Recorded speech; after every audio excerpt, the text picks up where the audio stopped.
Hola, ¿qué tal? Un gusto darles la bienvenida a esta transmisión en vivo de Justicia TV, el canal del Poder Judicial de la Federación, para la conferencia de clausura de este 19º Congreso de este Congreso Internacional de Derecho Constitucional que organizó la Suprema Corte de Justicia de la Nación. Se estará presentando la conferencia Mujeres imputadas penalmente en contextos de exclusión social a cargo de Julieta Di Corleto. Comenzamos.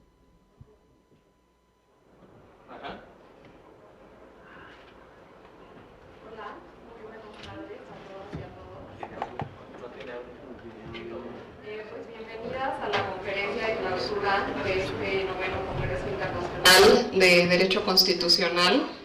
Estamos muy agradecidas y emocionadas de que para esta última charla nos acompaña la doctora Julieta Di Corleto con la ponencia Mujeres imputadas penalmente en contextos de exclusión social, así que cerramos con broche de oro. Antes que nada, me gustaría agradecer muchísimo a todas las personas que nos han acompañado durante esta intensa jornada. Son ya 3 días en los que hemos tenido el gusto de escuchar a pues muchas ponentes y que nos han expuesto temas interesantísimos. Así que gracias por seguir acá. También importante decirles que esta conferencia la vamos a estar transmitiendo también por Justicia TV, el canal del Poder Judicial de la Federación. Sabemos que también hay muchas personas que nos siguen por la plataforma de las Casas de la Cultura Jurídica y por las redes sociales de la Corte, así que muchísimas gracias también a ustedes.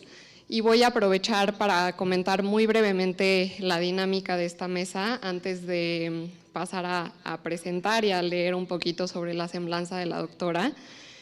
Vamos a tener pues la charla de nuestra panelista por aproximadamente 1 hora y después abriremos un espacio para preguntas y respuestas, así que les agradecemos muchísimo a quienes nos acompañan aquí en el auditorio que puedan plantear sus dudas con las tarjetas que están repartiendo aquí el equipo de la Corte, y también quienes nos siguen a distancia, que nos manden por favor sus preguntas porque las estamos recabando y pues recibiendo para ver cuántas nos da tiempo de hacerle a la doctora. Ahora sí, sin más, para no robar más tiempo en esta tarde, me permitiré leer una breve semblanza. Julieta Di Corleto es abogada con diploma en honor por la Facultad de Derecho de la Universidad de Buenos Aires, máster por la Harvard Law School y doctora en Historia por la Universidad de San Andrés. Es docente en grado y posgrado en la Facultad de Derecho también de la Universidad de Buenos Aires y de la Universidad Torcuato Di Tella. Es defensora pública de la Defensoría General de la Nación, donde dirige la Secretaría General de Capacitación y Jurisprudencia del Ministerio Público de la Defensa. Trabaja en la Secretaría General de Capacitación y Jurisprudencia del Ministerio Público de la Defensa en Argentina, donde dirige esta Escuela de Defensa Pública. Es experta en Derecho Penal, Género y Justicia Penal, coordina el equipo de investigación Doctrina Penal Feminista de la Facultad de Derecho de la Universidad de Buenos Aires. Cuenta con capítulos en diversos libros y artículos en revistas jurídicas y de historia. Ha participado en numerosos foros y congresos internacionales. Con su libro Malas Madres, Aborto e Infanticidio en Perspectiva Histórica, contribuyó al desarrollo de las líneas de investigación en América Latina sobre la relación de las mujeres como imputadas en los procesos penales y en particular sobre la relación entre maternidad y justicia penal. Muchísimas gracias, Julieta, por acompañarnos. Te cedo el uso de la palabra y te escuchamos.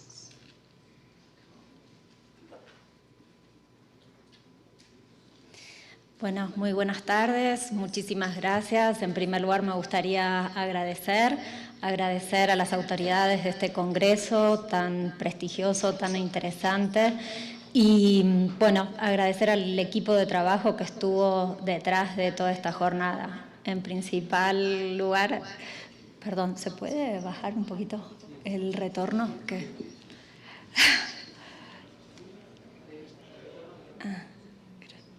A ver, gracias. Un poquito más.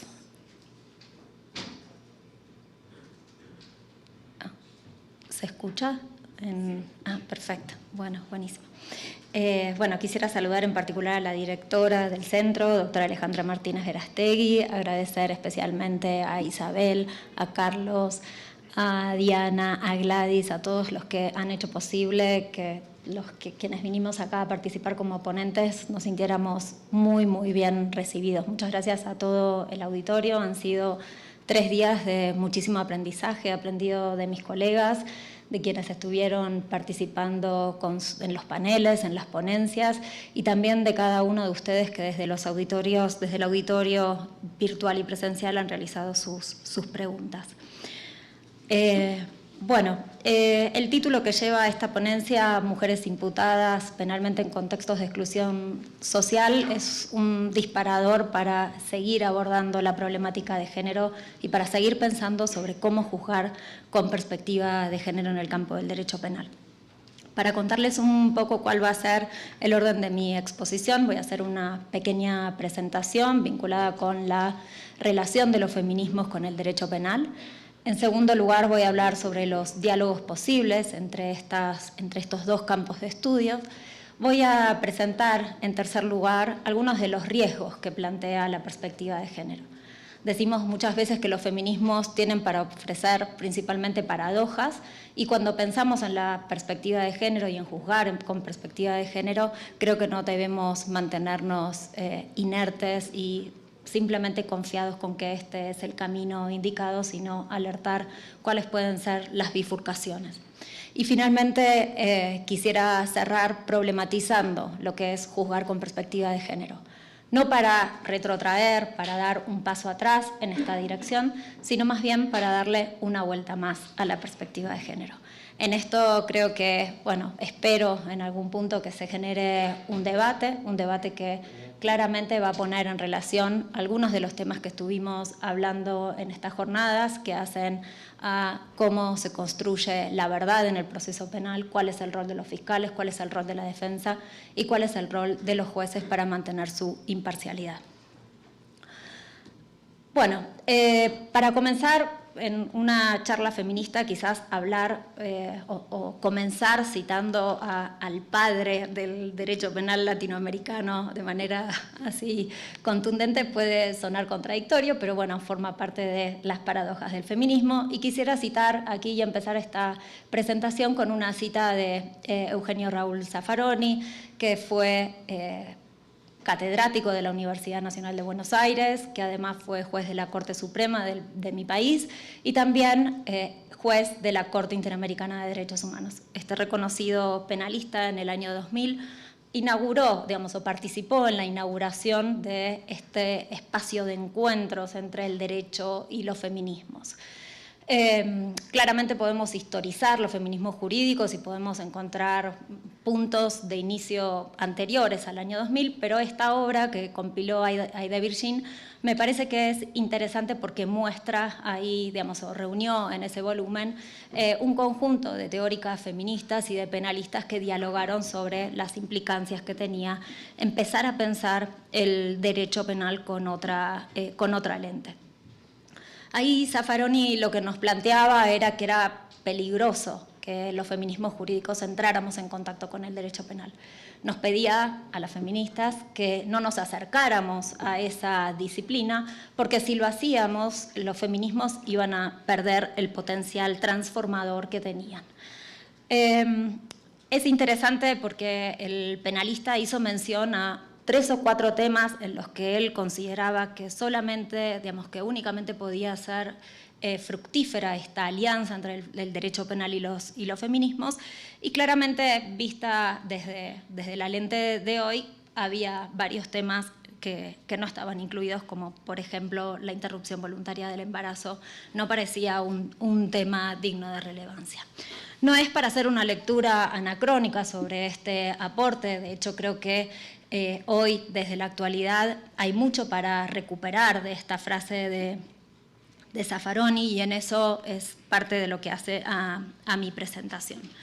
Lo que sí es interesante es cómo esta mirada del penalista argentino nos habla de una relación de confrontación entre el derecho penal y los feminismos, ¿no? una idea de que hay entre estos dos foros un hiato que es difícil de congeniar, una relación que plantea una existencia contradictoria. Además de que justamente esta temática careció de un padrinazgo de parte de los penalistas, o los grandes penalistas latinoamericanos, existen otros motivos que explican por qué el diálogo entre el derecho penal y los feminismos presentan algunas dificultades. Podríamos hablar de las razones de estos desencuentros y obviamente tenemos que situarlas en un contexto económico, político, social y cultural determinado, y las razones de esta relación poco fluida va a ser diferente en México, en Argentina, en Colombia, en Chile y en Perú, pero sí podríamos decir que algo común a todos estos escenarios es la conformación de los espacios universitarios y la conformación de los espacios o de la integración de la magistratura.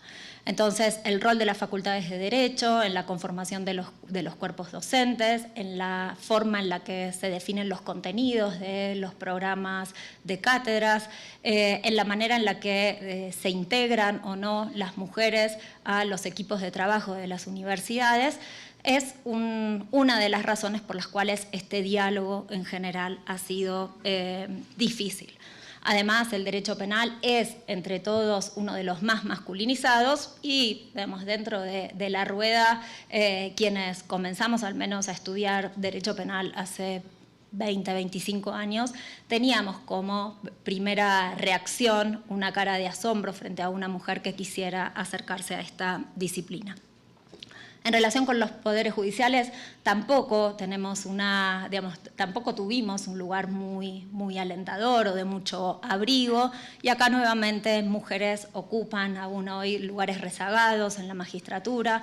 Si bien en Latinoamérica hay, cada vez más mujeres que integran las altas cortes de la región, por caso en mi país, por hoy, por ejemplo, no hay ninguna mujer que integre el máximo tribunal.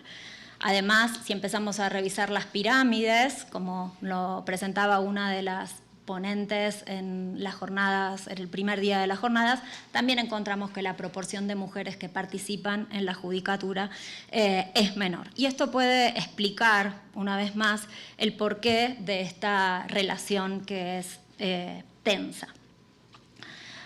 Creo que entonces tenemos que buscar, como planteamos a lo largo de todo este congreso, que podemos encontrar razones particulares, pero fundamentalmente diseños institucionales que acompañan por el porqué de este diálogo bastante entrecortado. Hablamos entonces de que esta separación entre la rama del derecho penal y en especial de la dogmática penal con los feminismos jurídicos ha tenido mucha resistencia en la academia y mucha resistencia en el Poder Judicial. La idea de pensar en un derecho penal con perspectiva de género o en la dogmática penal con una mirada de género es en realidad una idea que hoy por hoy creo no es novedosa, ¿no? Creo que la razón por la que sí hacemos insistencia muy probablemente tenga que ver con las resistencias que existen en los diferentes espacios aún hoy y que se van dando de manera diferente o con diferente intensidad en los diferentes contextos. ¿Cómo fueron las estrategias o cuáles son las estrategias de abordaje? ¿Desde dónde se plantean estos diálogos? Cuándo estos diálogos son fluidos, cuándo se trata de un intercambio genuino y cuándo en realidad estamos ante obstáculos permanentes.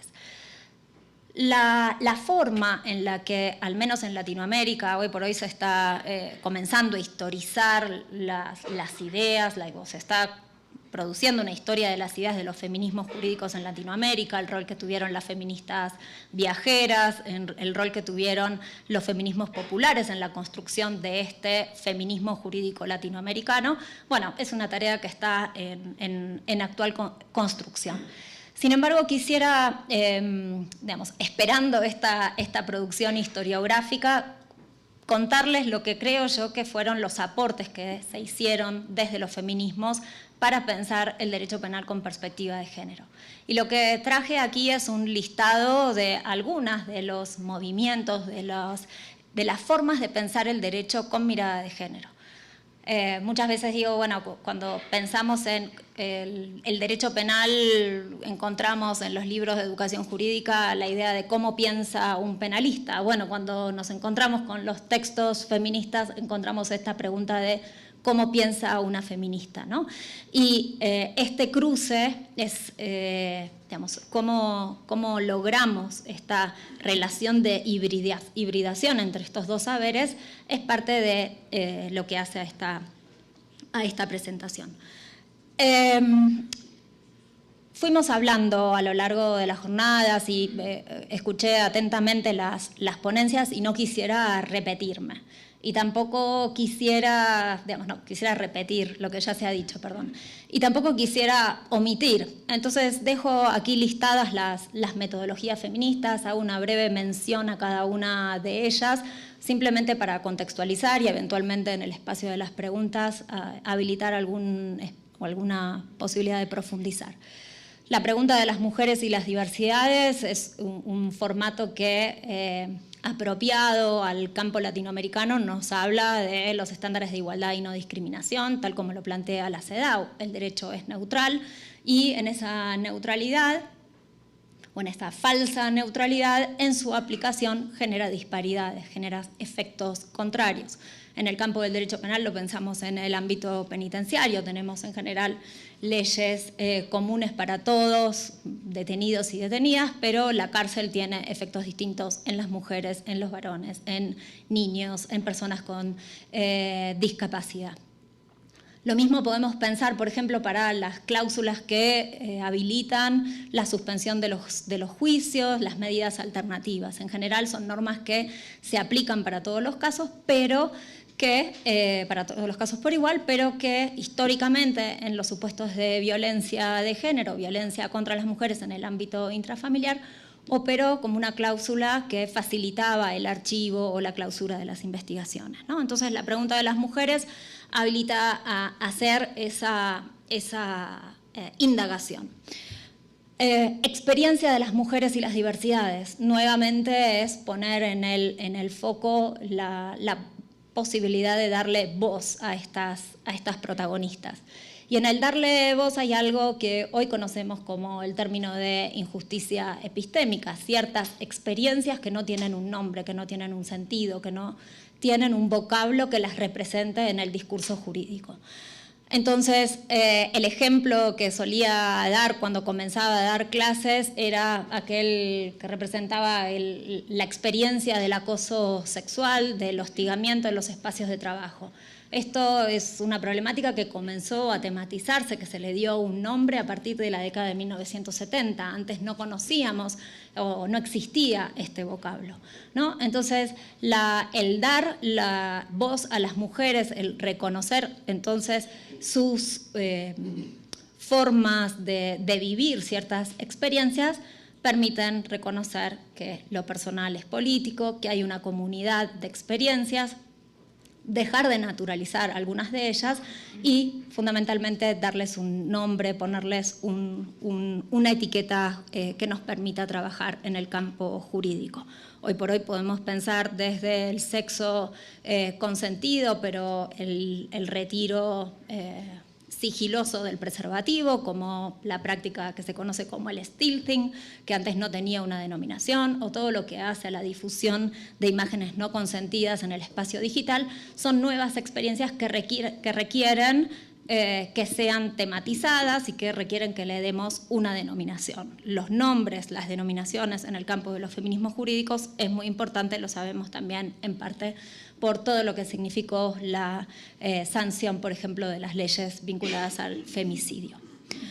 Doble parámetro hace referencia a los diferentes estándares, no solamente legales, sino también interpretativos, que dan los jueces a algunas obligaciones o derechos y obligaciones para varones y para mujeres. El ejemplo clásico es el adulterio en algunos códigos latinoamericanos, que estaba castigado de una manera mucho más exigente para las mujeres que para los varones, pero también podemos pensar hoy por hoy en las responsabilidades de cuidado que se asignan a las mujeres o las cargas que hacen a la crianza y al eventuales exigencias vinculadas justamente con los roles maternos en el espacio doméstico. La distinción entre lo público y lo privado es una de esas formas de pensar el derecho con mirada de género que a mí más me gusta, porque no representa un lugar. Si bien pensamos o esta forma de mirar el derecho hace alusión a la idea de que el Estado no podía intervenir en determinados espacios que eran privados, por ejemplo, la familia, ¿no? Digamos, era un lugar, la familia, los conflictos en el ámbito familiar debían resolverse en ese espacio, y ese concepto de privacidad lo que genera es el mito de la no intervención por parte del Estado, cuando en realidad lo que hace el Estado es tomar una posición pública, una posición política frente a quien puede ganar en esa confrontación en el espacio del hogar. Pero la distinción entre lo público y lo privado, como les decía, no es solamente un lugar, nos puede hacer pensar en garantía de derechos, nos puede hacer pensar en financiamiento de instituciones públicas, cuáles son los casos que la defensa pública, por ejemplo, toma. Entonces ahí tenemos una idea de mirar dónde está poniendo el Estado los recursos. Y la defensa pública lo que más atiende son casos de varones que están imputados en conflictos con la ley penal. Quizás es una institución que está designando, digamos, o que está asignando muchos recursos a la atención de estos sujetos. No lo sostengo para reclamar que digamos, la clausura o digamos, el cierre de esto no tiene que ver con esta mirada, quizás desde algunos feminismos más radicales, de no asignar recursos a poblaciones masculinas, sino más bien como una pregunta, como una manera de ver el problema. Dilema de la diferencia, las paradojas. El feminismo ofrece paradojas y estamos en permanente tensión, en permanente contradicción. Podemos pretender sexualizar la respuesta punitiva, establecer penas más altas para los determinados delitos, el homicidio versus el feminicidio, pero esto genera tensiones. Supone de esto concebir a las mujeres en una situación de mayor vulnerabilidad. Podemos querer sancionar la ley de arresto domiciliario para que las mujeres puedan pasar tiempo del encierro en sus hogares. Reconocemos que la pena de prisión tiene un impacto diferencial para ellas, pero al mismo tiempo reforzamos ese estereotipo vinculado a las nociones de crianza. Es difícil entonces trabajar con temas de género y requiere iteraciones permanentes entre lo estructural y lo particular, y esto es parte de lo que hace a las paradojas. Reproducción de las formas de dominación. Me gusta pensar en el ejemplo que daba Marta Minow en un libro que es como mi libro de cabecera, que se llama Making All the Difference, Inclusion and Exclusion in American Law. Es un libro de la década de 1990 y ella lo que decía es, bueno, cada vez que trabajamos con una población que es discriminada, tenemos que pensar que cualquier reforma legal que hagamos va a tener va a generar igualmente resistencias a los cambios. El ejemplo que daba era el de los artistas, ¿no? Que pintaban un cuadro y que pretendían borrar con una pincelada más fuerte aquel trazo original y que con el tiempo volvía a aparecer. Esa figura original que había querido ser cambiada vuelve a aparecer a partir de la nueva con el paso del tiempo, ¿no? En Argentina, por ejemplo, tenemos desde el año 2009 hasta el año 2020 aproximadamente, desde 1998 hasta 2019 hubo 4 reformas sobre los delitos contra la integridad sexual para modificar cómo estaba pensado la violencia sexual, ¿no? Entonces se modifica en una oportunidad para establecer que la violencia sexual es el acceso forzado por cualquier vía, pero los jueces no lo interpretan de esta manera, entonces el legislador tiene que hacer un cambio y especificar que cualquier vía es vía oral, vía anal, vía vaginal, ¿no? Entonces esta sucesión de reformas puede querer mostrar, ¿no?, una preocupación estatal por la temática de género, pero también lo que muestra es digamos, las dificultades en implementar y que se entiendan estos nuevos sentidos que se asignan a los fenómenos jurídicos. Bueno, los poderes judiciales. Los poderes judiciales tuvieron su propia formulación o su propia organización de cómo incorporar la perspectiva de género. Desde el ámbito institucional en Latinoamérica se construyeron, se elaboraron, se montaron, se trabajó con las oficinas de género en las altas cortes de la región, han hecho un trabajo de difusión, de capacitación, de formación de jueces y, digamos, quien ha marcado un liderazgo muy importante ha sido la Corte Suprema de México con su protocolo, un protocolo que es citado no solamente por su propio tribunal, sino que es estudiado por las académicas en toda la región. Los pasos que propone entonces el protocolo para juzgar con perspectiva de género en México no sigue esta, digamos, esta secuencia de movimientos, de pensar el derecho con mirada de género, tal como lo planteé sobre las metodologías feministas, sino que establece esta checklist, ¿no?, de ir verificando los pasos que son necesarios para incorporar la mirada de género. En síntesis, digamos, esta presentación y hecha esta introducción, podríamos pensar entonces que hay un terreno fértil para este diálogo entre el derecho penal y los feminismos y que hay mucha producción realizada. Quisiera concentrarme ahora en la segunda parte de la presentación que hace a los fenómenos de exclusión social, ¿no? Entonces, si pensamos en este debate más amplio de juzgar con una perspectiva de género, quisiera concentrarme en dos estamentos de la teoría del delito, la justificación y la culpabilidad, en supuestos de exclusión social. Y aquí me detengo a realizar una advertencia, que es algo que estuvimos hablando con los colegas después de la conferencia de Íñigo, que tiene que ver con el merecimiento, ¿no?, y la discusión más filosófica de hasta dónde puede o hasta dónde el Estado está legitimado a castigar a aquellas personas a quienes no le garantizó las debidas oportunidades, ¿no? Y este debate voy a dejarlo a un costado, no voy a avanzar en esa dirección, sino que voy a pensar en el caso una vez que entra en la maquinaria del proceso penal. El término de exclusión social, como se imaginan, no tiene límites claros, es fluctuante y es difícil de definir y de mensurar. La podemos pensar a la exclusión como una situación de grave privación en la que viven determinados sujetos por tener limitado acceso a los derechos, a los bienes necesarios para el desarrollo de la personalidad, como la propiedad, la educación, la sanidad, el trabajo o la cultura. En general se ha pensado relacionado a una injusticia social en la que el Estado tiene un rol preponderante y en el que el Estado es parte de esa producción y perpetuación. Si bien hay varias definiciones de exclusión social y todas tienen buenas, si se quiere, siguen buenas intuiciones, también dejan otras importantes intuiciones de lado. Entonces, quisiera, de manera quizás arbitraria, al momento de la definición y de pensar en cómo vamos a reflexionar sobre el tema, concentrarme en dos fenómenos. Por un lado, el fenómeno de violencia de género y por el otro, la vulnerabilidad extrema, con contornos igualmente difusos o digamos, que suman mayor dificultad conceptual a la hora de trabajar, pero que bueno, a lo largo de la presentación y siguiendo un poquito más adelante, contándoles algunos desarrollos jurisprudenciales, espero poder aclarar.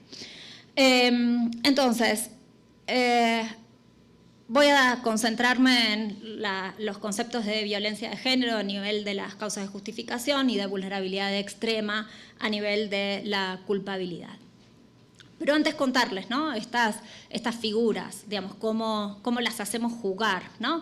La perspectiva de género ya lo dijeron también respecto de otros fenómenos. No es una garantía de resultados, es colocar a las mujeres y diversidades en el centro de las indagaciones. Y para eso pensar en cómo violencia y vulnerabilidad pueden incidir en cómo vemos, por ejemplo, la tipicidad en un delito o la participación en un delito, cómo se construye el tipo omisivo, ¿no? Cuando pensamos en la tipicidad, si, por ejemplo, entendemos a la tenencia de estupefacientes como poder y control sobre la sustancia prohibida, bueno, pues entonces en casos de violencia donde la mujer tiene poca posibilidad de manejarse con autonomía en el espacio del hogar, no podremos decir que participa en esa tenencia, no tiene poder y control sobre la sustancia. Entonces, el concepto de violencia y vulnerabilidad extrema nos sirve para iluminar esa particularidad. Antijuridicidad y culpabilidad son los temas que vamos a tematizar. Perdón la redundancia. Bueno, entonces, la doctrina clásica lo fueron planteando en la presentación que hizo Beatriz, cuando incluso comentó su libro sobre esta temática, publicado por, creo que es el Consejo de la Judicatura Federal, donde ella trabaja sobre mujeres criminalizadas en contextos de violencia. También hay un trabajo de la Defensoría General de la Nación que hicimos junto con la Comisión sobre Temáticas de Género y en el que participó Patricia Laurenzo Copelo y Rita Segato. La discusión sobre la legítima defensa es una que tiene más recorrido, ¿no? Quien inauguró para el espacio, si se quiere, continental este debate fue Elena Larrauri en 1994, cuya producción llegó al menos a Argentina en el año 2008 con un libro que concentra se dedica a esa problemática. Cómo el problema que se dispara es, bueno, cómo leemos actualidad e inminencia, dos de los requisitos que se establecen para la legítima defensa a la luz de una perspectiva de género. Fui poniéndoles en la presentación estos asteriscos con la mirada de género, ¿no? Que representa aquí la pregunta de las mujeres, ¿no? Es, bueno, aquí esta forma de pensar el derecho nos advierte que puede haber algún ruido en esta construcción. Patricia Laurenzo Copelo dice, más allá del problema de cómo interpretamos la actualidad o la inminencia de la agresión, acá hay un problema de legalidad.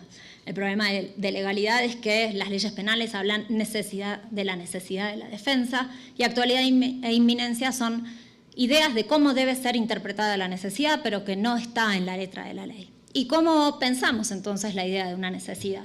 Las construcciones de los penalistas hablan, por un lado, de la variable tiempo y la variable cercanía física, y a partir de aquí los casos pueden dividirse en supuestos de confrontación y no confrontación, ¿no? Cuando una mujer se defiende en un caso de confrontación o cuando lo hace si su pareja está, por ejemplo, dormida, inconsciente, distraída.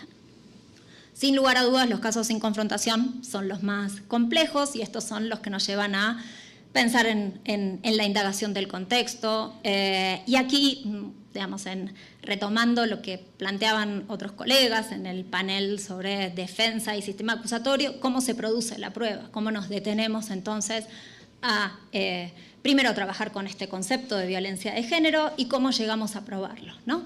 Y qué es lo que tenemos que probar a partir de la definición que adopta cada una de las legislaciones. Camila Correa Flores, que escribe un libro que trabaja, su tesis doctoral sobre la muerte del tirano en casa, habla de criterios objetivos y ambientales. La denominación la pongo yo, ella no hace esta clasificación. Ella dice que en los casos de no confrontación se puede habilitar la legítima defensa cuando se trata de una pareja, digamos, no necesariamente sexoafectiva, digamos, un varón, una mujer que viven en un espacio común, es decir, tiene que haber una situación de convivencia, puede ser padre, hijo, hermano, hermana, supuestos de violencia de género constante, permanente, ausencia de autonomía, ausencia pérdida del espacio de libertad. Y por otro lado, lo que nos cuenta es que hay otra forma de pensar los casos de no confrontación y es analizar desde un punto de vista subjetivo y psicológico cuáles han sido las consecuencias de años de maltrato con incapacidad de obtener una respuesta por parte del Estado a esa problemática, ¿no? En cualquier caso, los dos supuestos lo que nos lleva es a la necesidad de construir o de describir esta biografía, ¿no? Las experiencias de las mujeres, reconocer el problema estructural, pero hacer este trabajo más microscópico de tomar qué es lo que padeció la imputada o la persona investigada en el caso en concreto. Hay algunas publicaciones realizadas incluso con la participación de la Corte Suprema de Perú y la Corte Suprema de Chile sobre cómo en nuestra región las altas cortes de Argentina, México y Perú reconocen y trabajan sobre los estándares de legítima defensa en casos de confrontación y no confrontación. ¿Qué es lo que puedo decir entonces? Que es un debate que está instalado. Si nosotros tratamos de ver las características que tienen estas decisiones, podemos decir que algunas de ellas, por ejemplo, la Corte peruana mantiene criterios muy formales de argumentación, sin citar jurisprudencia internacional y con invocación a los penalistas clásicos, si se quiere. En cambio, la Corte Suprema Mexicana, como ustedes saben, apela a los estándares internacionales sobre derechos humanos, cita información de contexto, releva la situación general de las mujeres en México en relación con la violencia de género. Son formatos de intervención muy distintos. La Corte Suprema de Argentina es mucho más escueta, sin embargo es la que más jurisprudencia tiene sobre la materia. El primer caso es del año 2012 y el último fue de principios del año de 2003. Muy interesante porque ahí lo que se juzgaba era la situación de una mujer empleada en una casa, digamos, empleada doméstica en una casa particular que se defiende de la agresión de su empleador. Ella no estaba alfabetizada y además tenía una discapacidad psicosocial. El defensor decide que no es bueno que ella declare a lo largo de todo el proceso y se la condena. Sin embargo, se incorpora a lo largo del juicio el testimonio de un policía que dice que en el momento en el que él interviene en una primera oportunidad, la mujer le dice que se había defendido de una agresión sexual. Entonces es a través del testimonio del policía donde aparece esta versión y la Corte Suprema dice, bueno, ojo con garantizar los derechos a las personas con discapacidad sin darles la posibilidad de que tengan voz en el proceso, ¿no? Nos habla de muchos de los temas que hablamos aquí, de defensa material, lo que planteaban en el último panel sobre los ajustes necesarios para personas con discapacidad, con una mirada de género. Chile tiene un caso muy interesante. Lo que pasa es que acá es donde empiezo a bifurcarme.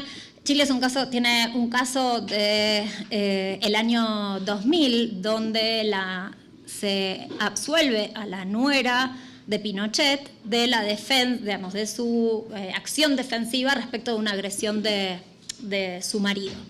El caso no tiene, es un caso de no confrontación y el caso no tiene, digamos, un desarrollo que nos permita pensar en estándares de derechos humanos o de doctrina penal ni clásica ni feminista. Pero lo que sí hay en Chile es, por un lado, una norma del Código Penal que resuelve mayormente o que invita a resolver estos casos como casos de inexigibilidad de otra conducta y algunas decisiones de los tribunales superiores o de los tribunales de las diferentes jurisdicciones que toman los casos de no confrontación con un nivel de argumentación muy interesante, citando bibliografía feminista, citando textos clásicos en materia penal y jurisprudencia internacional. y haciendo la sentencia, construyendo la historia de manera potente en cuanto a la descripción de las biografías de estas mujeres imputadas. ¿Qué quiero decir con esto? Que se trata de una huella jurisprudencial que está siendo marcada, que creo que es muy promisorio que tengamos este nivel de argumentación en nuestros tribunales latinoamericanos. No pasa lo mismo cuando pensamos en la categoría de culpabilidad y cuando pensamos en la inexigibilidad de otra conducta como una causal de exculpación.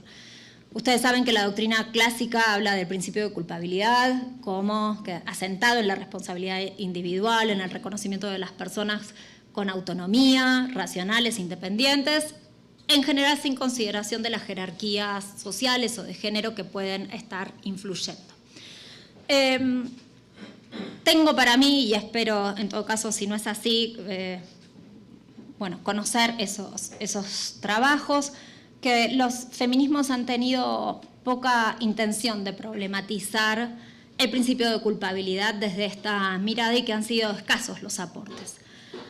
Una de ellas ha sido Nicola Lacey, otra de ellas ha sido Patricia Laurenzo Copelo. Y Nicola Lacey lo que dice es, este es un tema muy conflictivo, los feminismos deberíamos mantenernos ajenos de la discusión sobre la culpabilidad, porque lo que va a terminar pasando es que reforcemos el rol del derecho penal, no vamos a poder modificar la idea de culpabilidad y vamos a construir la imagen de las mujeres vulnerables, vamos a construir la imagen de mujeres que no tienen capacidad de ciudadanía frente al derecho. Si las pensamos siempre con una minusvalía, con la posibilidad de que tengan un castigo menor, puede llegar a ser problemático. Entonces, esto se ve, en la investigación histórica se ve muy bien para los feminismos rioplatenses latinoamericanos. En el primer Congreso Internacional Feminista que se realizó en Buenos Aires en 1910, las feministas decían, no vamos a discutir, no vamos a pedir menos pena. Al contrario, si nosotros pedimos menos pena para el derecho penal, menos pena en el ámbito del derecho penal, nunca vamos a estar en condiciones de exigir mayor responsabilidad en el ámbito del hogar, tampoco vamos a poder exigir participación en los espacios políticos y vamos a tener que seguir pidiendo autorización para trabajar, etcétera, etcétera.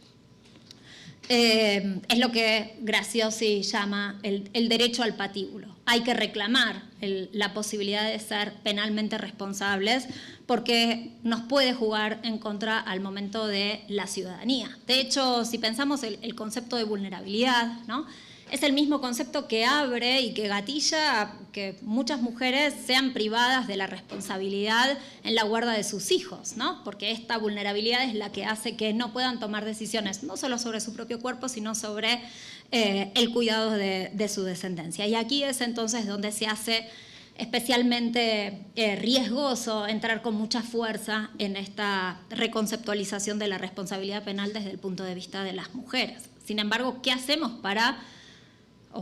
cómo hacemos para pensar que hay ciertas situaciones que padecemos, especialmente las mujeres, y que deberían merecer un estándar diferenciado a la altura de la vulnerabilidad, a la altura de la culpabilidad, y que el concepto de vulnerabilidad puede ser útil? El concepto de vulnerabilidad, podemos hacer muchos recorridos. Antes, quizás para seguir la línea de la exposición, decir que los aportes de las feministas se dieron más, no tanto en el campo de la culpabilidad, sino por fuera, ¿no? La discusión de autonomía como crítica al liberalismo, no solamente con la construcción del concepto de autonomía relacional, sino también con los aportes de Feynman sobre la idea de vulnerabilidad, ¿no? Feynman lo que decía es, yo creo que lo que tenemos que empezar a discutir es la vulnerabilidad de la existencia humana, no quiero concentrarme en ningún grupo en particular, por el contrario, cualquier pretensión de identificar sujetos especialmente vulnerables lo que va a hacer es estigmatizarlos, ¿no? El dilema de la diferencia. Más allá de estas discusiones teóricas y las tensiones de las propias feministas en ver y cómo pensar esta autonomía, la capacidad de gestión o las dificultades para ser responsables frente al derecho penal, Las reglas de Brasilia, que entiendo que aquí también son ampliamente conocidas, al igual que en mi país, empiezan a construir este camino de pensar la vulnerabilidad, lejos de la idea de Feynman de decir, bueno, tenemos que pensar la vulnerabilidad como una cualidad humana. Bueno, hay determinados grupos que son especialmente vulnerables. Edad, discapacidad, género, victimización, privación de la libertad son aquellos que escogen este instrumento internacional. Ahora bien, ¿qué pasa a nivel jurisprudencial, ¿no? Con esto? ¿Cuál es la recepción que tiene la vulnerabilidad de las mujeres a la hora de pensar el castigo, a la hora de pensar el nivel de su culpabilidad, ¿no? No conozco investigaciones serias que comparen, bueno, si al momento de imponer la pena, ¿no?, se piensa en una pena menor para una mujer o una pena mayor para la mujer. Es decir, ¿en qué medida esta condición de género influye en el castigo? ¿Sí? Lo que sí encontramos es que frente al fenómeno de la guerra contra las drogas, que muchas veces ha sido tematizada como la guerra contra las mujeres, en la medida en la que es la que genera el aumento exponencial de la población carcelaria femenina, ¿en qué manera pensamos esa intervención, esa participación de las mujeres en el delito? Como les contaba, la Defensoría General de la Nación realizó una investigación sobre este tema, tratando de repensar los conceptos jurídicos y pensar las estrategias de defensa para intervenir en estos casos. Creo que esta investigación se publicó en el año 2020 y hemos empezado a cosechar los frutos de esta investigación. Se trata en una revisión desde el año 2020 hasta el presente. Por ahora llevo revisadas 250 sentencias. De esas 250 sentencias buscadas con el concepto de vulnerabilidad, lo que me arroja es 8 casos de mujeres que han sido absueltas, descontando la culpabilidad, reconociendo su vulnerabilidad extrema. ¿Cuáles son las características que tienen estas sentencias? Quisiera traerles solamente las 3 de la Cámara Nacional de Casación Federal, que es el máximo tribunal federal penal de nuestro país, digamos, un tribunal de peso en la construcción de la jurisprudencia nacional, y que además se tratan de aportes de las diferentes salas, es decir, no se trata de una única sala, sino que las salas de la Cámara Nacional de Casación Penal están reconociendo esta problemática. No voy a detallarle cada uno de los casos, pero se tratan de 3 expedientes en donde mujeres fueron imputadas de comercialización de transporte y comercialización de estupefacientes. En algunos casos con un monto de 1 kilo de cocaína y en otro con una cantidad mucho menor. Lo que tenían de común estos casos son situaciones de extrema pobreza, ¿no? Entrada tardía en el sistema educativo, ausencia de oportunidades laborales, niños a cargo, ¿no? La maternidad en este punto, y en muchos casos el litigio de la defensa lo que nos muestra es que es un elemento que permite agravar o reducir la responsabilidad, ¿no? Opera para los dos lados, ¿no? Si es madre, es más responsable y no debió incurrir en esta práctica delictiva, o la maternidad sirve para explicar el involucramiento en el delito. En uno de los casos, la mujer interviene en el transporte de estupefaciente para garantizar la atención médica del hijo. En otro de los casos, para poder realizar una modificación en su vivienda que no contaba ni baño ni agua potable. Y el último, no hay referencias a cuál es la motivación detrás del delito, pero sí una explicación de esta vulnerabilidad socioeconómica, ¿no? Acompañada en los 3 casos de situaciones de violencia de género. Es decir, vulnerabilidad y violencia de género en este punto terminan solapadas, están en conjunto, o las podemos leer de manera conjunta, y la violencia de género no aparece como un disparador del delito, ¿no? No aparece como aquello que gatilla y motiva, sino que la jurisprudencia lo analiza como, bueno, esta mujer padeció violencia en uno de los casos, había comenzado la convivencia cuando tenía 12 años de edad y su primer hijo lo tuvo cuando tenía 13. Esto en el contexto de la República Argentina se trata de una violación. Y en otros de los casos también muestran situaciones de violencia más fragmentada, no tan continuada, sin una referencia clara a su persistencia y consecuencias o a sus secuelas. Pero sí aparecen estas 2 variables en conjunto. Está andando la perspectiva de género, es decir, los tribunales, al menos en Argentina, no de manera homogénea, no uniforme, pero sí podemos decir que hay signos de cambio, ¿no? Y aquí entonces pensar en el efecto mariposa, ¿no? Hay un libro de McKinnon que se llama Butterfly Politics, donde ella reúne los textos, su producción a lo largo de todos los años y dice que sus contribuciones tienen esta particularidad, ¿no? Que como utilizando esta pregunta respecto de la teoría del caos, ella dice, las contribuciones de género son un aleteo de mariposa en Brasil que puede desatar un huracán en Texas, ¿no? Y esto es lo que ha hecho mi producción académica. ¿Cuáles son los cambios inesperados que podemos pensar en la construcción de esta mirada de género en las sentencias de los tribunales? Creo, digamos, y esta es una hipótesis, digamos, que planteo y que no está claramente testeada, porque justamente el problema del efecto mariposa es que es imposible o muy difícil de testear, o que cuando se formuló decía, bueno, esta es una pregunta, no es que sostengo que cualquier cambio en un sistema complejo seguramente va a tener efectos diferentes en relación con, digamos, si se lo compara con otro. Lo que a mí me preocupa de las lecturas y del juego de la perspectiva de género y de la forma en la que se construyen las decisiones judiciales tiene que ver con reconocimientos de derechos individuales, ¿no? Y esta vuelta a lo privado, al asunto privado, ¿no? Hay una preocupación por reconocer el derecho a la autodefensa de las mujeres, bienvenido. El problema es cuando se plantea como indiferencia del Estado. Esto no es un asunto del Estado, las mujeres se pueden defender, privaticemos la seguridad en los hogares y que se soluciona, ¿no? La no intervención del Estado, pero en esta oportunidad sí garantizando el derecho de defensa. Esta es una primera cuestión, ¿no? ¿Cómo hacemos, ¿no? Para alertar el doble fracaso del Estado? El doble fracaso para prevenir la violencia y para brindar a las víctimas herramientas para poner fin a esas relaciones, ¿no?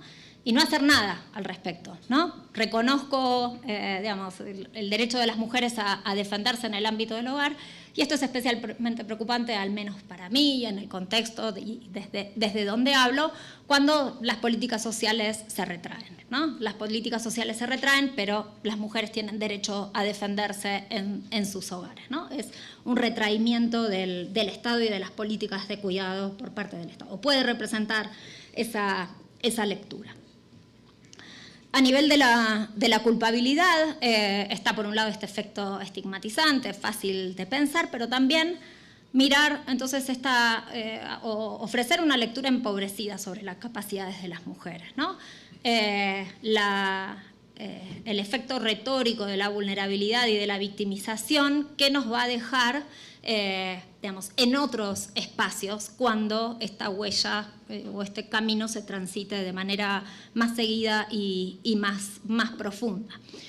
Entonces son estos retrocesos que puede generar o que podemos encontrar en otros terrenos, no en el campo penal, pero sí en otros espacios del derecho.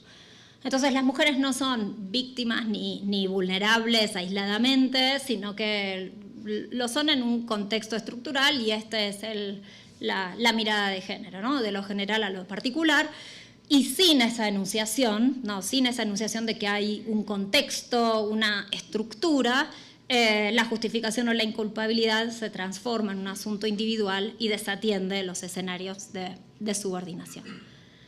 Digo entonces que el peligro del efecto mariposa reside en la posibilidad de perder el control de los términos de la disputa, porque no está claro qué se gana y qué se pierde reforzando la justificación o la exculpación. El riesgo existe en la medida en que es difícil saber si ese movimiento se corresponde con una situación coyuntural, si será un salvoconducto reducido, limitado en un tiempo determinado, si será una herramienta para la transformación de la desigualdad, o si va a derivar en esta mirada de las mujeres como sujetos minusválidos.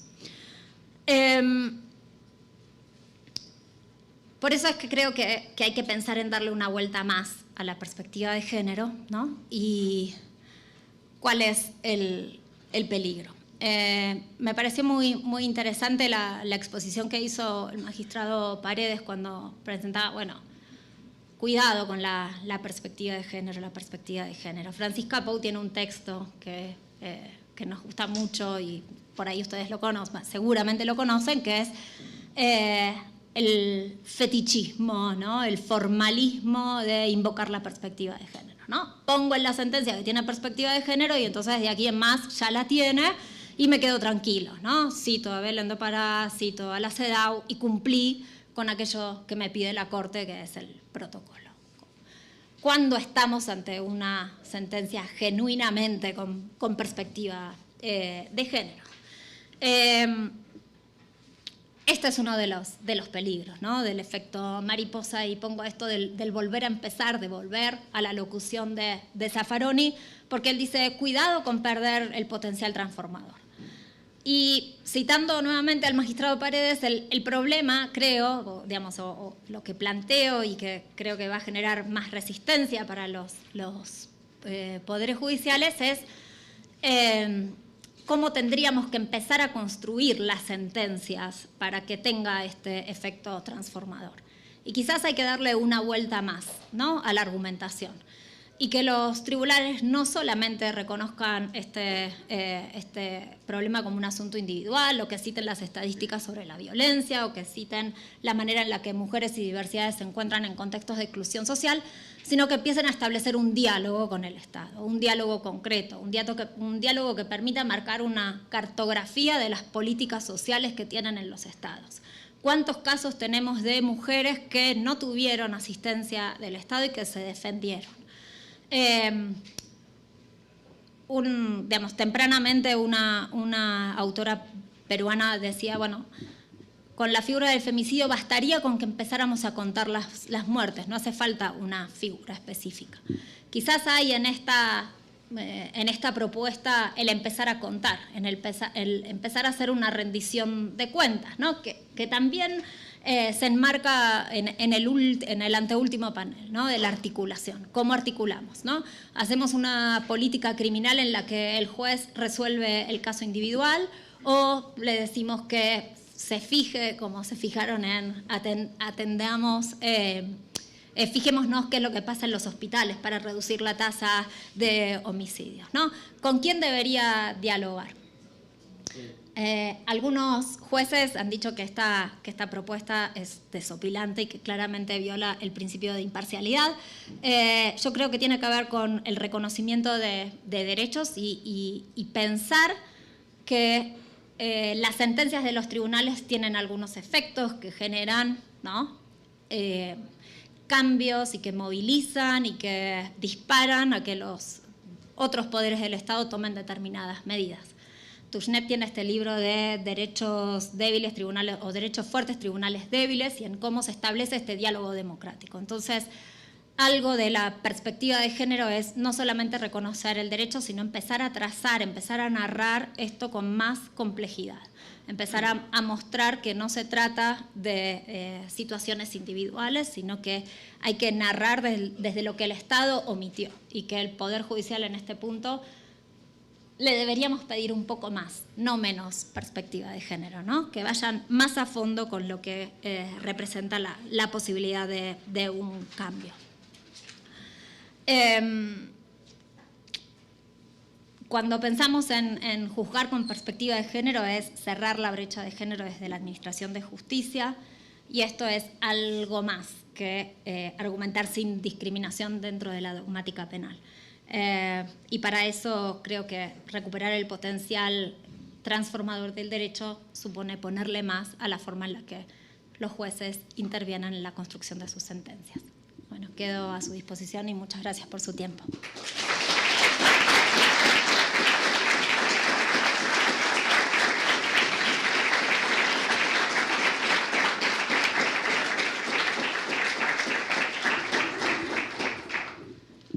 Muchísimas gracias, doctora. Qué placer y qué privilegio poder escucharla y cerrar este último día con usted y escuchando este tema tan importante, y que estoy segura que aquí y a distancia que nos siguen muchas personas que forman parte de los poderes judiciales, locales, de la Federación, pues también encontrarán importante para estudiar, para seguir, para resolver asuntos, para todo.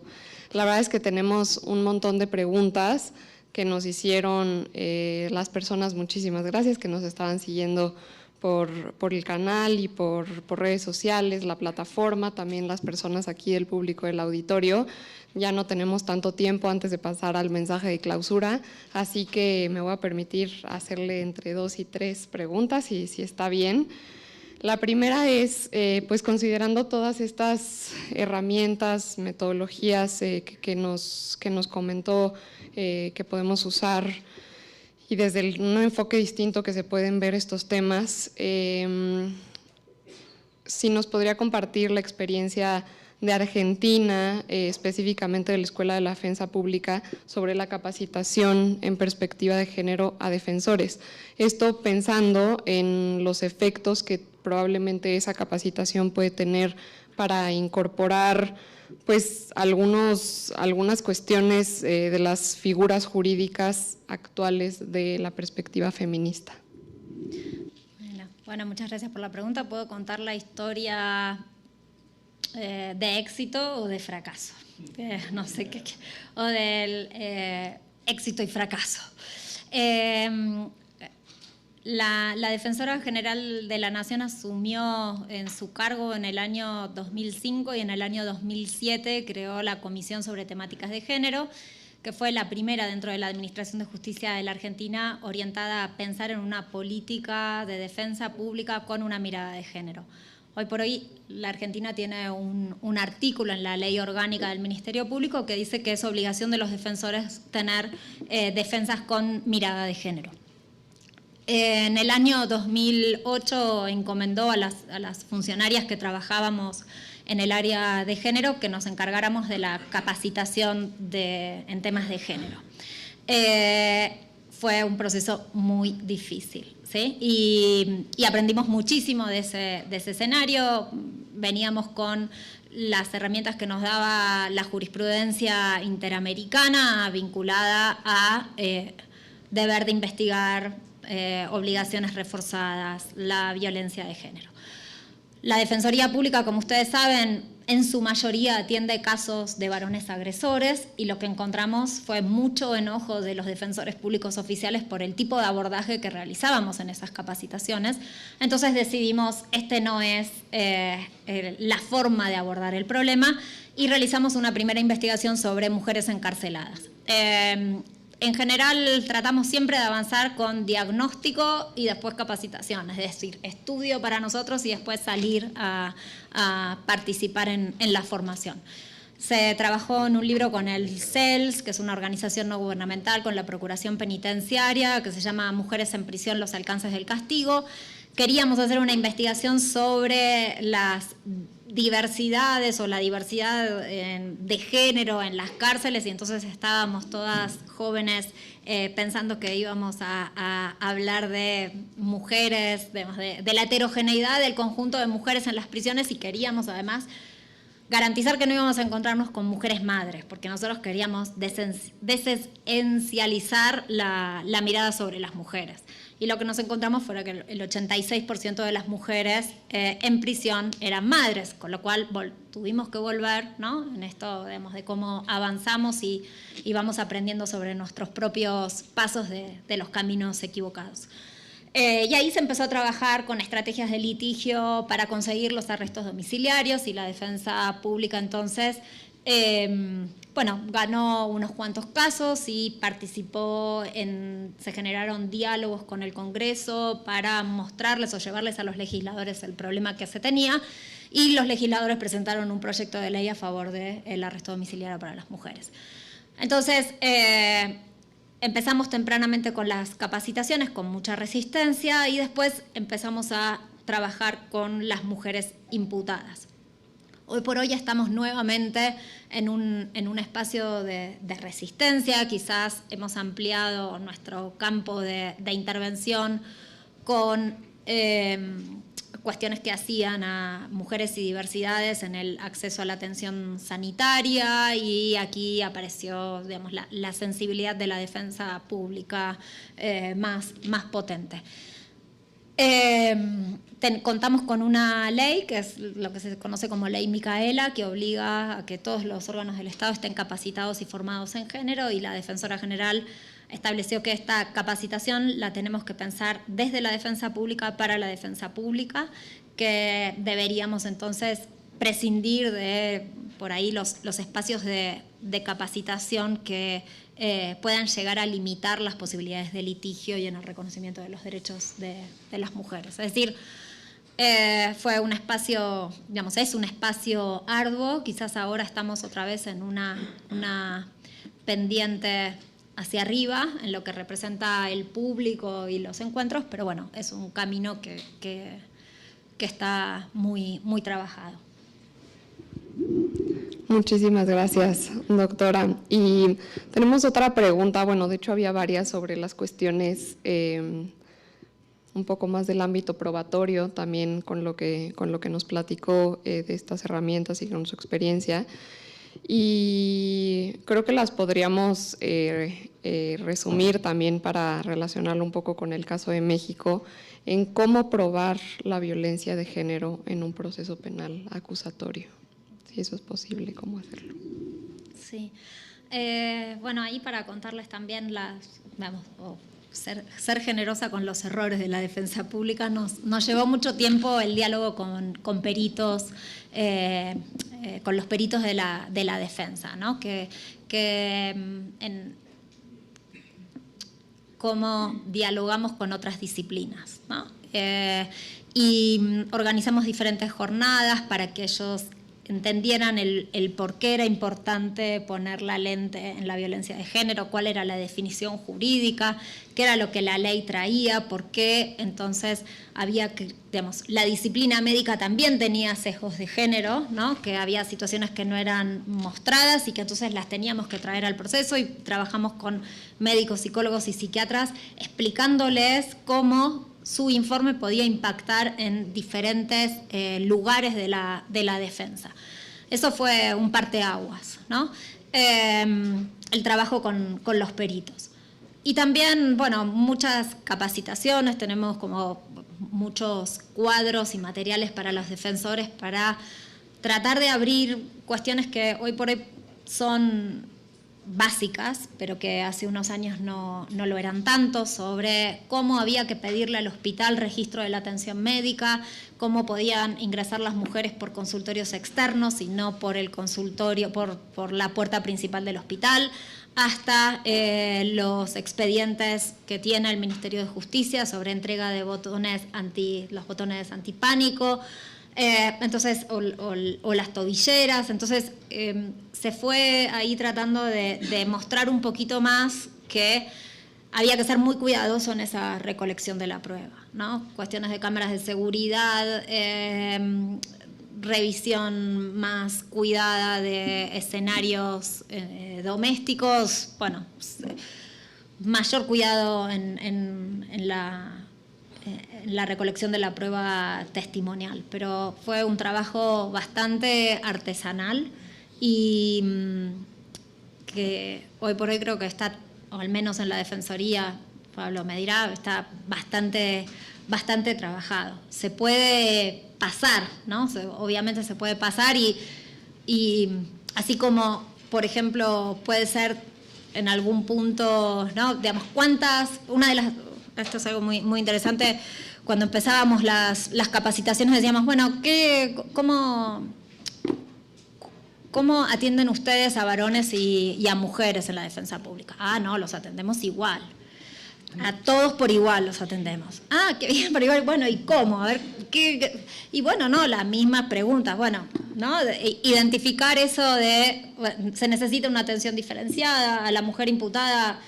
La entrevista va a empezar por otro lado, con dónde estaban tus hijos cuando te detuvieron, y va a haber primero una preocupación por ese entorno familiar y después se va a interesar sobre la marcha del proceso.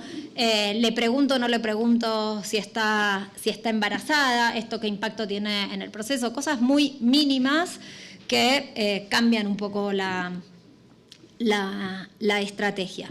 Entonces, identificar la violencia de género, cuántas entrevistas se necesitan para que una mujer imputada pueda contar, ¿no? la experiencia. Y bueno, Verónica lo sabe, es decir, bueno, voy a la prisión y le pregunto, ¿te han torturado? Bueno, quizás no es la manera en la que iniciamos esa conversación, y lo mismo pasa con las entrevistas y con la prueba de la violencia de género.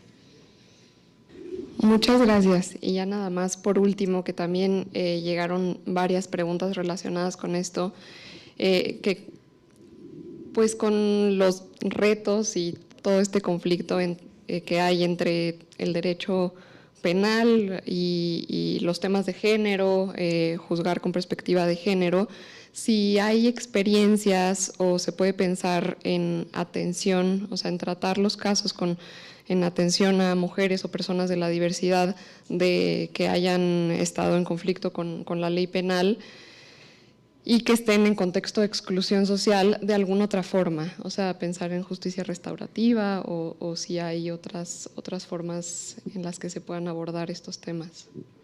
Sí, quizás, digamos, lo que veo más claro vinculado con la legítima defensa, por ejemplo, es empezar a litigar la responsabilidad del Estado, ¿no? Los años que la mujer imputada en un contexto, habíamos hablado con Isabel, ¿no? Bueno, se defiende, se le reconoce el derecho a la defensa y pasó 7 años detenida, ¿no? Y lo que sucedió en la prisión, y bueno, ¿cuál es la responsabilidad del Estado en ese proceso? Desde el punto de vista de la prevención hasta la criminalización. Creo que apuntar a eso sería muy, muy interesante, saliendo también del campo de lo penal. Y dentro del campo de lo penal, bueno, es esta idea que creo yo que en espacios donde pensamos el rol del juez muy ceñido al caso particular, bueno, presenta algunos desafíos que creo que vale la pena empezar a correr el riesgo, ¿no? Sin desafiar esto que decían de no estamos para ser valientes, estamos para ser prudentes. Bueno, parte de la prudencia es dejar marcado el camino, ¿no? Y poder ir mostrando estas omisiones del Estado porque no son inofensivas.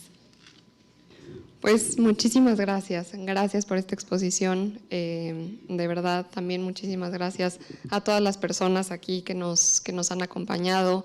Queremos pedirles, por favor, a quienes puedan, que nos acompañen unos minutos más a la clausura de este Congreso Internacional. Estará a cargo de la directora general del Centro de Estudios Constitucionales de la Suprema Corte. Y bueno, también aprovecho este espacio para agradecer muchísimo a las y los intérpretes del lenguaje de señas que nos acompañaron en esta conferencia y bueno, a lo largo de estos 3 días. Gracias y seguimos.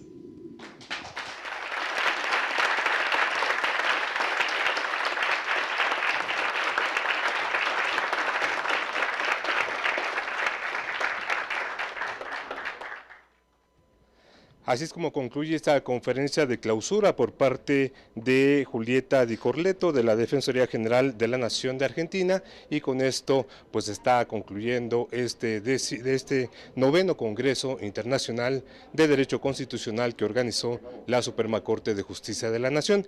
En unos momentos más estará dándose ya el discurso de clausura por parte de la directora del Centro de Estudios Constitucionales, Alejandra Martínez Verástegui, pero esto se realizará a través de redes sociales, tanto de Justicia TV como de la Suprema Corte de Justicia de la Nación.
Buenas tardes, gracias a todas y todos ustedes por estar en este acto de clausura de este 9º Congreso Internacional de Derecho Constitucional, Problemas Actuales de la Justicia Penal en México, organizado por la Suprema Corte de Justicia de la Nación. Presento para este acto de clausura y hacer los comentarios correspondientes a Alejandra Martínez Verástegui. Nacional de Derecho Constitucional. Nos planteamos el objetivo básicamente de visibilizar los desafíos actuales alrededor de la justicia penal en México y de promover un diálogo entre el Poder Judicial de la Federación, la sociedad civil y la academia sobre algunos temas cruciales para las personas desde una perspectiva que siempre pusiera énfasis en los derechos humanos. Me parece que estos objetivos se cumplieron con creces. Por eso, en primer término, quiero agradecer a todas las personas ponentes que compartieron sus conocimientos y experiencia con nosotras. Muchas gracias por todo su apoyo, por su generosidad y además pues por permitirnos conocerlos más de cerca. Hemos disfrutado muchísimo de su presencia durante estos días y también hemos aprendido mucho. La transmisión del Congreso en la plataforma Módul de Casas de la Cultura Jurídica tuvo un total acumulado de 36,679 personas y el promedio de asistencia por conferencia ha sido de 3,000 personas. Además, las conferencias y mesas de debate que se llevaron a cabo en este evento se transmitieron de manera virtual en las redes del Poder Judicial de la Federación y algunas de ellas también a través del canal del Poder Judicial. Muchas gracias a todas las personas quienes de manera presencial o virtual siguieron los diálogos y reflexiones que se llevaron a cabo durante estos 3 días de trabajo. Quiero agradecer a los equipos de la Unidad de Conocimiento Científico y Derechos Humanos, de Casas de la Cultura Jurídica, de la Suprema Corte, de la Escuela Federal de Formación Judicial, de Justicia TV, de Tecnologías de la Información y Comunicación Social y también a comedores de la Suprema Corte.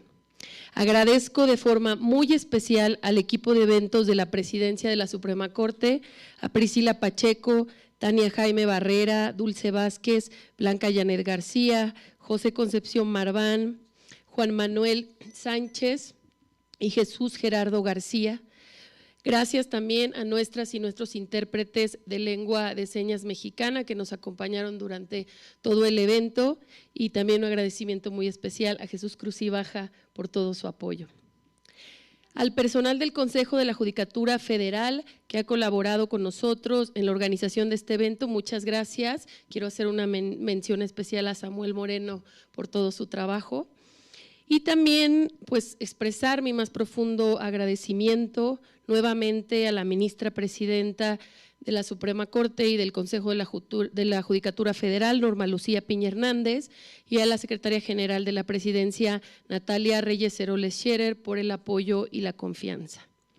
Y por último, quiero agradecer a todo el equipo del Centro de Estudios Constitucionales por su compromiso y el arduo y excelente trabajo que han desempeñado en este y en todos los proyectos que llevamos a cabo en el centro. Me gustaría mencionarlos a todos y todas, pero por suerte ya somos muchas, así que quiero agradecer al equipo de investigación, especialmente a Isabel Montoya y a Carlos de la Rosa por su trabajo, al equipo de eventos del centro encabezado por Luis Fernando Hernández y conformado por Regina del Bosque, Edlín Castro y Ángel Sánchez, y al equipo administrativo integrado por Diana Alderete y Fernando Navarro, y además a todas las y los analistas de jurisprudencia del Centro de Estudios Constitucionales. El éxito del trabajo que hacemos en el centro es siempre gracias a ustedes y de verdad considero un privilegio tener la posibilidad de trabajar junto a ustedes y de aprender de ustedes todos los días. Espero que las ideas que se expusieron en este congreso contribuyan a encontrar soluciones a los problemas que enfrenta la justicia penal en México y que se avance sobre todo en la protección de los derechos de todas las personas.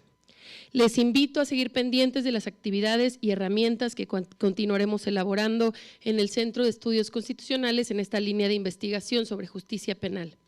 Y bueno, dicho esto y concluidos los trabajos, declaro formalmente clausurado el 9º Congreso Internacional de Derecho Constitucional, Problemas Actuales de la Justicia Penal en México. Muchas gracias a todos y todas.